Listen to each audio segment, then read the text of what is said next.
Today we're going to find the Z critical value, and in this example we're going to find for a 95% confidence interval, we want to find that Z alpha over 2 critical value. So we're going to be using the Z table. Now first what we want to do is draw out our bell-shaped curve, and then we want to put 95% in that center. It's saying that 95% of the data lies in the center. So alpha is what doesn't lie, what lies in these tails in totality. And if we take 1 or 100%, which is the whole area under the curve, minus that 95% in the center, we'll get 0.05.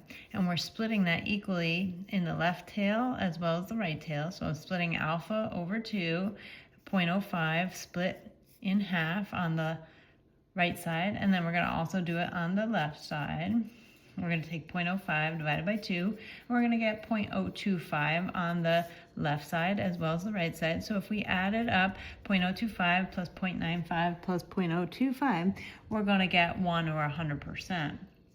So the 95% is all this in the center. That's the level of confidence. Now, we're going to find the Z alpha over 2 left side critical value. That would correspond to the lower limit critical value. And the Z alpha over 2 subscript with a right side critical value. That's going to be a positive value here. So we're going to look up in the table this 0.025 in the body or the center of the table. So depending on which table you have, if you have a negative Z table, you would look up 0.025, or you can look up 0.025 in the right tail and then just use symmetry. So we have a positive Z table here.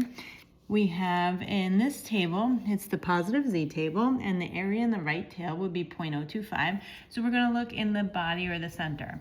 The first column and first row correspond to the area, to the Z-score.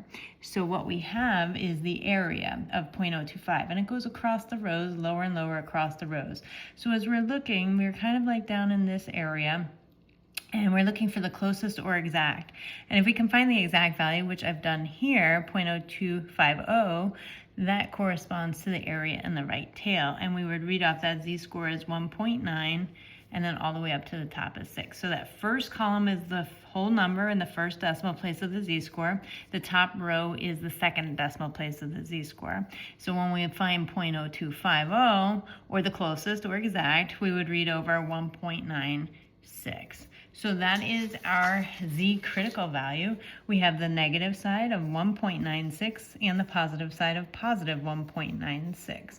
So our Z alpha over 2 critical value in this example, there's two-sided. The plus side refers to the upper limit critical value, and the negative refers to the lower limit critical value. So we have the final answer is plus or minus 1.96 is our Z critical value.